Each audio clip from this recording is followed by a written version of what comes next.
ګرانو کتونکو د هغه درې شهیدانو جنازه کوم چې په بنو کې ډېر په بې دردۍ سره هغه ظالمانو وژلي دي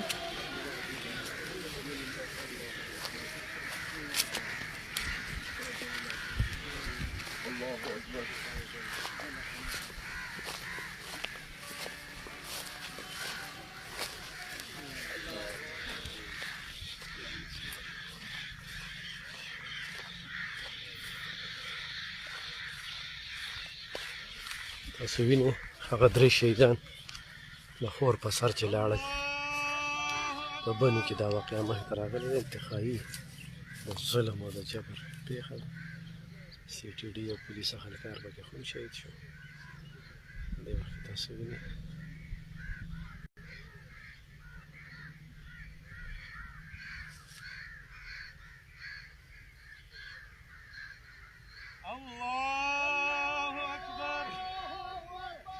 السلام عليكم ورحمة الله. السلام عليكم ورحمة الله.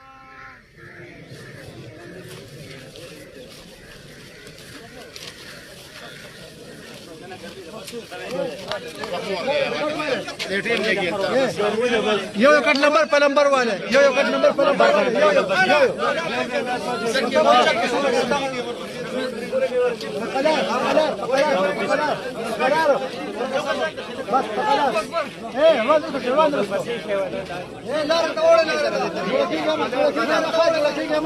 बच्चा बखैर है हमारी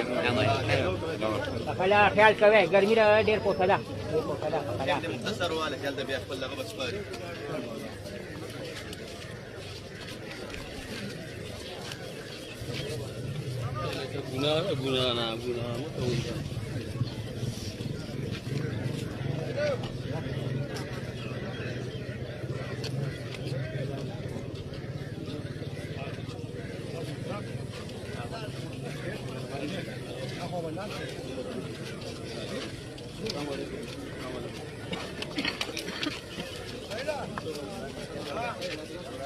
ګرانو کتونکو دا مخال موږ د پړانګو په هدیره کې موجود یو چېرته چې درې وروڼه په بې دردۍ سره په کوواټ کې قتل شوي دي الله پاک دې چاته د خور درد نه ښیي خور یو ډېره خوږه رشته ده خو موږ خلکو نه خپل هم پیدا وي او په پردی خور و لور باندې تشدد کوو په پردی خور و لور باندې تشدد کوو دغه یو کل جنازه راخه درېو ده خو درېو خبرې ولدې څنګه خدای پاک دې چاته هم د خور درد نه ښیي او دا د خویندو دپاره لاړل خور ورته وویل چې یاره ما سره ظلم زیاتې کېږي او نن هغه دي دا ګوره سکول سټوډنټان دا جنازې لرل دا ولې داسې ټیچران یو څه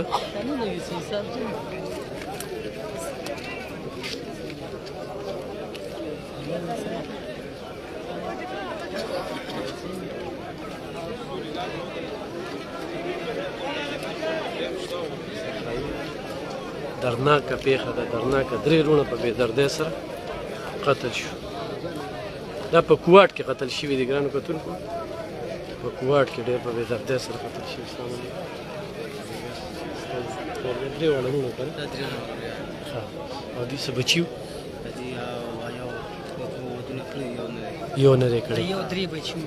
د یو درې بچي وو څه سکول کې استادان وو دا ماشومان چې را روان دي ښه نو خور ورته وویل چې په ما تشدد کوي داسې وه څنګه یې وروره ښې خیر دی لږ تفصیل راته ووایه جي چې د دوی نومونه څه د دوی عمران او عثمان او سلیمان دا درې رویانو ښه د دوی د خور سره هلته کې څه ظلم زیاتې کېده نو دا وروڼه ورته ویلي فیصلې ده چې یاره کور ورجوړ نو په هر حال هغې دوی ته غوږ نه او دارې کې لکه دې باندې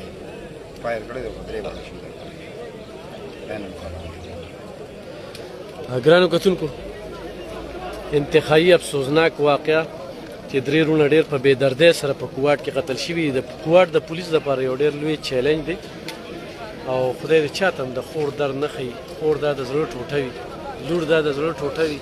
موږ خلک یې ورکو نو بیا به کورونو کې تشدد کېږي همدغه وروڼه د خپلې خور له ورغلو چې کور وله جوړ کړو او نن دا دومره خلک چې راغلي دا صرف د دې ماجوکي او د چارسدي نه وي چې دا خبر چېرته رسېدلی ټول دې جنازه کې شرکت کوي یقینا چې شهیدان دي د خپلې خور د رغولو دپاره ډېره یوه افسوسناکه پېښه ستاسو د وړاندې بنو کې ښه کوواټ نه بنو کې په بنو کې دا واقعه مخې ته راغلې ده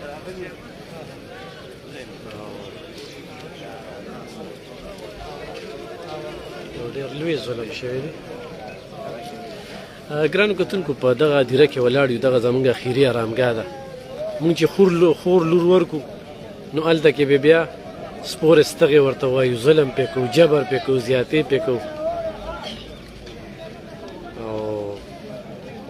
ډېر وروڼه د خپل عیاد دپاره د عزت دپاره خاموشه وي غږ نه کوي چې یاره ایام د عزت هم د کوره روغی نو چې دغه شانتې ظالمان او سنګدله خلکه دا خور خبره ټیک وه چې ته دونه صبر نشي کولی تاله درلل په خپل کور خو میږي هم نروي ظالمه دا په خپل کور باندې چې کوم دی نو د خور وړاندې رونه ویشتله بیا د خور زخمي کړه سخته زخمي ده دې وخت کې خدای دې هغې له صحت ورکړي ډېر افسوسناکه پېښه ده اوس درنګ ساعت کې جنازه کېږي 10:30 بجې جنازې ټایم دی څوک ملګري چې جنازې له ځان را رسېږي نو خپل راتلی شي